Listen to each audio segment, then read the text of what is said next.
बिहार में नीतीश और मोदी जी की सरकार है। जी हाँ दोस्तों, भाजपा और जेडीयू की सरकार है, लेकिन विकास के नाम पे शून्य है, लड्डू है, जीरो है। काम इन लोगों ने कुछ नहीं किया है। लगातार बिहार में अपराध चरम सीमा पे है, भ्रष्टाचार चरम सीमा पे है।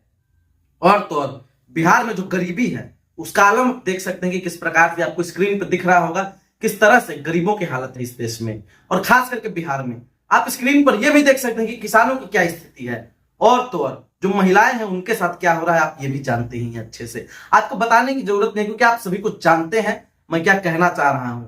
मिर्जा गालिब साहब ने कहा था कि हमें मालूम है जन्नत की हकीकत, लेकिन दिल को खुश रखने का गालिब ख्याल अच्छा है। दोस्तों नमस्कार, मैं अमितेश पांडे, और आप जानते हैं कि बिहार के हालात क्या है। आपकी फाइलों में गांव का मौसम गुलाबी है, यह दावा झूठा है, यह आंकड़ा किताबी है। ये लाइनें थी अदम गोंडवी जी, और अदम गोंडवी साहब ने जो भी कहा था ठीक कहा था। मैं ऐसा इसलिए कह रहा हूं क्योंकि बिहार सरकार की फाइलों में बिहार का मौसम आपको गुलाबी दिखेगा, सरकारें दिखाएंगी, लेकिन जो बिहार की असली हकीकत है वो आपको सिर्फ और सिर्फ अमितेश पांडे बताएगा। क्योंकि बिहार की जो सड़कें हैं उसकी हालत खस्ता है। लगातार सड़कों पे आपको गड्ढे देखने को मिलेंगे। लगातार बिहार सरकार जो है इस पे कोई काम नहीं कर रही है। लगातार सड़कों पे जल जमाव की समस्या आपको देखने को मिलेगी। फिर भी जो बिहार सरकार के नेता हैं, मंत्री हैं और तमाम अधिकारी हैं, वो नीतीश और मोदी जी की चरण वंदना करने में व्यस्त है। बिहार में नीतीश और मोदी जी की सरकार है। जी हाँ दोस्तों, भाजपा और जेडीयू की सरकार है, लेकिन विकास के नाम पे शून्य है, लड्डू है, जीरो है।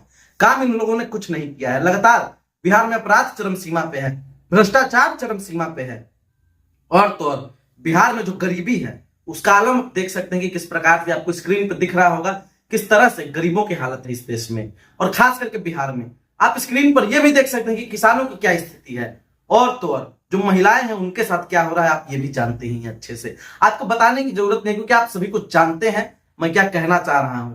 मिर्जा गालिब साहब ने कहा था कि हमें मालूम है जन्नत की हकीकत, लेकिन दिल को खुश रखने का गालिब ख्याल अच्छा है। कई लोग कई सारी बातें करेंगे। भाजपा के लोग कहे कि हमारा भारत जो है जीडीपी में तीसरे स्थान पर चला गया। मोदी जी के लोग कहें कि हंगर इंडेक्स का हाल बहुत बढ़िया है भारत में। मोदी जी कहेंगे कि पत्रकारिता का स्तर बहुत बढ़िया है देश में। लेकिन इस देश के कुछ ऐसे भी पत्रकार हैं जो 163वें रैंक पे हमारे देश की पत्रकारिता है, 180 या 90 देशों में 163वें रैंक पे पत्रकारिता। और इस देश का पत्रकार अपने हाथों में स्मार्ट वॉच लगा के घूमता है, 6000 का हाफ पैंट पहन के घूमता है, और तो और 25,000 रुपए का एक सिंपल सा क्या पहनता है आपको पता है हम क्या कह रहे हैं, ईयरबड जिसको कहते हैं। और ऊपर से अगर आप उसके फोन को देखेंगे तो 1.5-2 लाख रुपए का फोन लेकर के घूमता है। इस देश की पत्रकारिता बर्बाद हो रही है, लगातार बेड़ा गर्क हो रहा है, क्योंकि इस देश का जो पत्रकार है वो बिहार की हकीकत को आप लोगों के सामने नहीं दिखाएगा। बिहार वो राज्य है जहां भूखमरी भी है अभी। जी हाँ दोस्तों, बिहार में भूखमरी भी है। बिहार में बेरोजगारी चरम सीमा पे है, क्योंकि बिहार से कई सारे लोग लगातार पलायन करते हैं और दूसरे प्रदेशों में जाकर के नौकरी करते हैं, और मराठी बोलो बंगाली बोलो बोल करके बिहारियों को मारा जाता है, परेशान किया जाता है। दिल्ली में भी बिहारियों को परेशान किया जाता है, और तो और गुजरात में भी परेशान किया जाता है, जहां से नरेंद्र मोदी जी और जय शाह का पापा आता है। तो समझना चाहिए आप लोगों को, बिहार की इस खस्ता हालत का जिम्मेदार कौन है। जवाब कोई नहीं देगा, लेकिन जवाब आपको देगा कौन? अमितेश पांडे। इसलिए आपको अमितेश पांडे को देखना पड़ेगा, क्योंकि बिहार लगातार बदहाली की स्थिति की ओर है। बिहार बर्बाद हो रहा है। बिहार का एक जवैनिया गांव है जो कि भोजपुर में पड़ता है, आरा जिले में पड़ता है। जी हाँ दोस्तों, और उस गांव की स्थिति इतनी जर्जर हो चुकी है कि बाढ़ में पूरा पूरा गांव बह चुका है, बर्बाद हो चुका है, लेकिन सरकार उसकी तरफ देख नहीं रही है। कई सारे घर बर्बाद हो चुके हैं, और बिहार की लगभग 45% की जो जनसंख्या है वो हर साल बिहार से बाढ़ से पीड़ित होती है, और बाढ़ लगातार बिहार में बर्बाद कर रहा है। और जो आधा एरिया है बिहार का उसमें सुखाड़ आया हुआ रहता है, आधा एरिया में बाढ़ आया हुआ रहता है, और जो बिहार का बीच का हिस्सा है वहां अपराध फैला हुआ रहता है। बिहारी जाए तो जाए कहां? बाढ़ में डूब करके मरे, सुखाड़ में जलस्तर कमने से मरे, या फिर मेन सिटी में रह करके अपराध से गोलियों से मर जाए। ये सारा सवाल है, इसका जवाब देना होगा आप लोगों को। कई सारे जरूरी सवाल है, इनका जवाब बहुत ज्यादा जरूरी है। इन सारे सवालों का जवाब उतना ही जरूरी है जितना हर रात 2 वक्त की रोटी खाना। इन सवालों का जवाब उतना ही जरूरी है जितना ही कपड़ा पहनना। इन सवालों का जवाब उतना ही जरूरी है जितना मेहनत करके कमाना।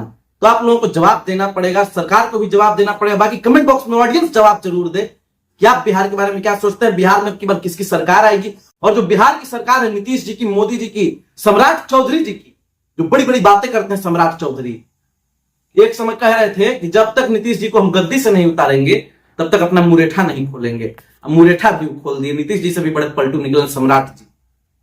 खैर मैं इस पे नहीं जानू मैं इस पे नहीं बोलूंगा। एक और भाजपा का नेता है जो पहले राजद में था, उसको 16 साल की उम्र में राजद ज्वाइन कराया गया और 18 या 20 साल की उम्र में उसको मंत्री बना दिया गया था। वो आदमी मूर्खों का सम्राट निकला, राजद छोड़ करके निकल गया किसमें, भाजपा में। भाजपा उसको तवज्जो तो दे रही है, लेकिन जब समय आएगा तो भाजपा उसको निकाल देगी। और वो आदमी तेजस्वी यादव जी पे भी टिप्पणी करता है, लालू जी पे भी टिप्पणी करता है। तो टिप्पणी गलत है, टिप्पणी नहीं करना चाहिए। आपको अपना काम गिनाना चाहिए कि आपने कितना काम किया। अगर भाजपा काम करती तो बिहारी परेशान नहीं होता। बाकी आपके सोचने कमेंट बॉक्स में जवाब जरूर दें। बहुत बहुत धन्यवाद।